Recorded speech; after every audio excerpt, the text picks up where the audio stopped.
Hi everyone, and welcome to Wining Down with Angel. Tonight is Why Not Wine Wednesday, and if you're watching, then that means you've made it halfway through the week, so kudos to you. Cheers. Tonight I'm just having my Kendall Jackson Chardonnay, one of my favorite house wines that I tend to always have in the fridge. And I will tell you that originally, I was going to do a video about how to spice up your sex life, and I still will be. However, I was on Facebook and I saw this post that enraged me. Like, seriously, it made my blood boil. It pisses me off because I've seen this floating around my timeline a few times.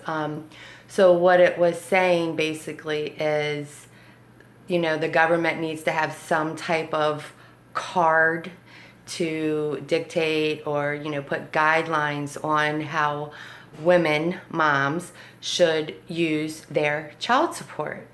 And it said something to the effect of, not on like crab legs and fake weaves and weed or their Miami trips.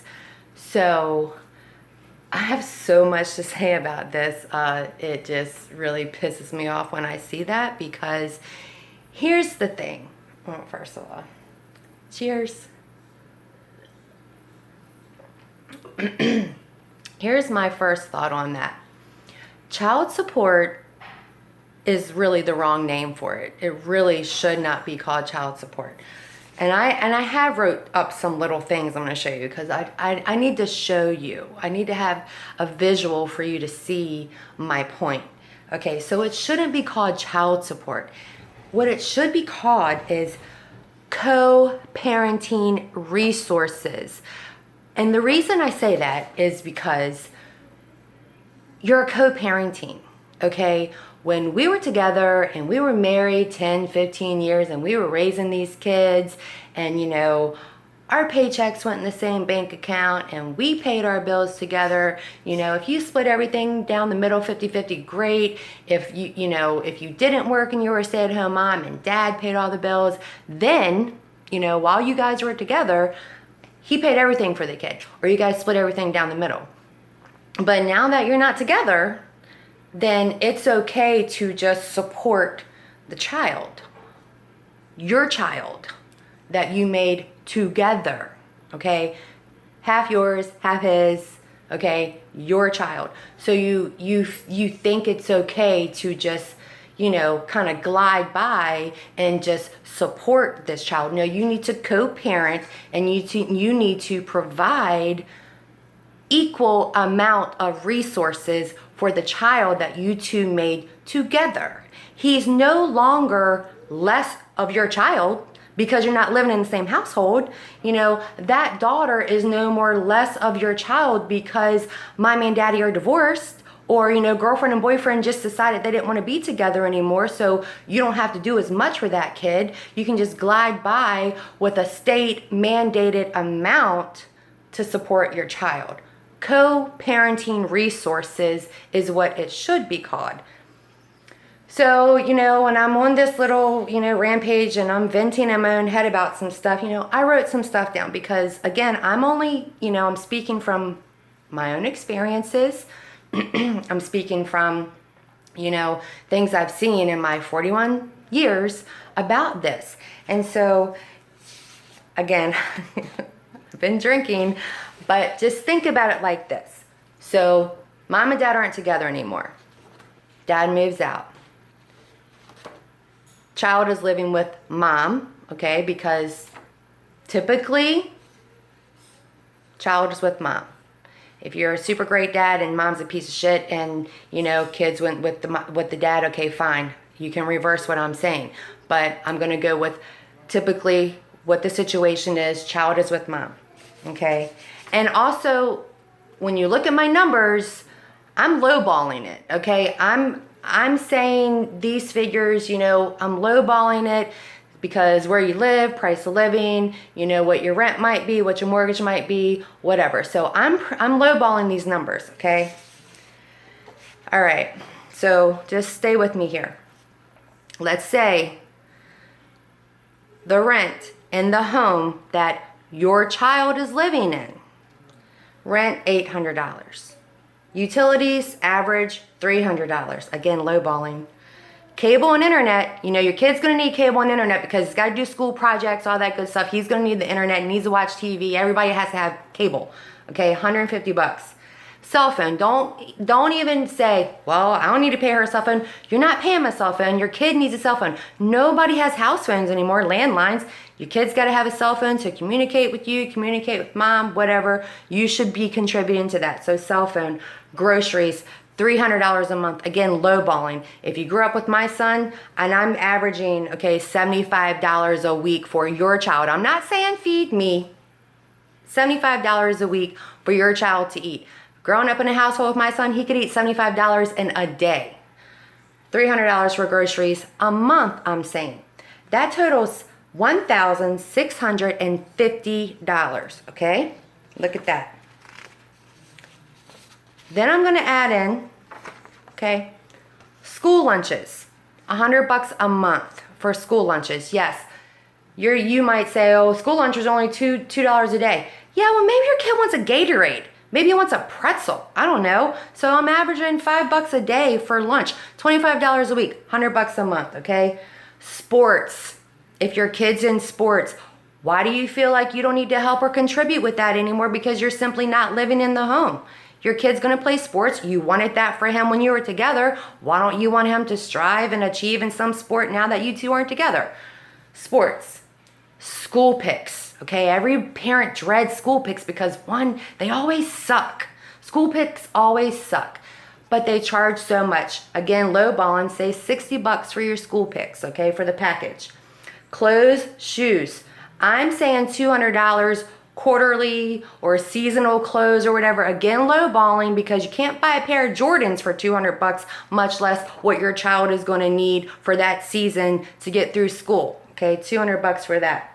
Health insurance, maybe your job doesn't have it, so so on mom's health insurance, $150 a month for health insurance, I'm gonna say. I'm also gonna say car insurance and gas. If you have a teenager and that teenager has a car or gas, or even if your child doesn't have a car, mom is driving your child around in a car, taking your child back and forth to school. Putting gas in that car to take your child back and forth to extracurricular activities, tutoring, doctor's appointments, all the things and all the places that your child needs to go to, okay? So I'm gonna say $300. That's another $860 towards expenses for your child also, okay? So what I've tallied up, simple addition and subtraction. Mom's monthly expense is $2,510, okay? That's what mom's paying out every month, the person you're paying child support to. Dad's child support, $400. And where do I come up with that figure? Again, my own experiences, because, government's going to go according to your income and blah, blah, blah, blah, blah. Why does the government and you feel like it's fair and acceptable that you only pay a fraction or a percentage of what it costs to raise your child? You only have to pay a percentage, a fraction of your income, but mom has to pay it all? But you just have to pay a fraction or a percentage of your income, but mom's picking up the slack of everything else. So dad's paying $400 a month for child support, okay? Mom's paying out $2,110 more a month than you for your child. That's how much more she's paying for your child, the child that you two made together. Not fair, okay? It's not fair to raise our child. We're raising our child. We should be co-parenting and it should be equal. It is not fair that dads or whoever is the non-custodial parent feels like it's fair that you only have to pay a fraction of what it costs to raise your child that you made together. And then to top it all off, you think you have the right to tell me what I can spend that child support on? Are you fucking kidding me? I don't think so. Because here's how I look at it, okay? Say my bills, all those bills that I just talked about are due on the 1st of the month. And because I have my shit together and I'm on my game, I'm paying my shit on the 1st. But guess what? Your child support doesn't roll until maybe the 15th. And a lot of you will use your little grace period. I know about that too. You know you got like 7 days or so before you have to pay that child support. So you wait till like the 7th day, and then there, you know, it's not really late and blah, blah, blah, blah, blah. So really I'm not getting it till like the 27th, and I've paid all my shit on the 1st for our kid. And I say our kid and all of our kids' stuff because kids need a roof over their head. They need clothes, they need electric, they need water, you know, all the things that it takes to run a household that I'm paying on the 1st of the month. But your little $400 a month is coming in around about the 27th.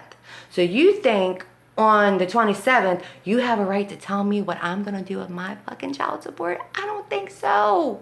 I don't think so. No. And let's talk about other expenses that are not necessarily a necessity, like the basics, you know, but what it takes to raise a child.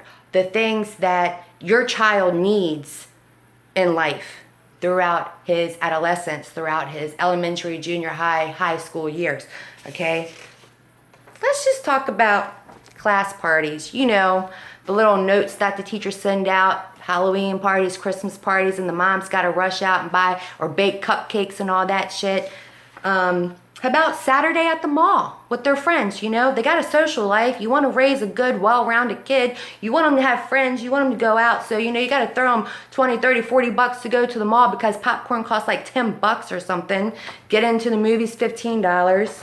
How about haircuts? You want your son to look all high and tight every single week. That shit costs like 15 bucks.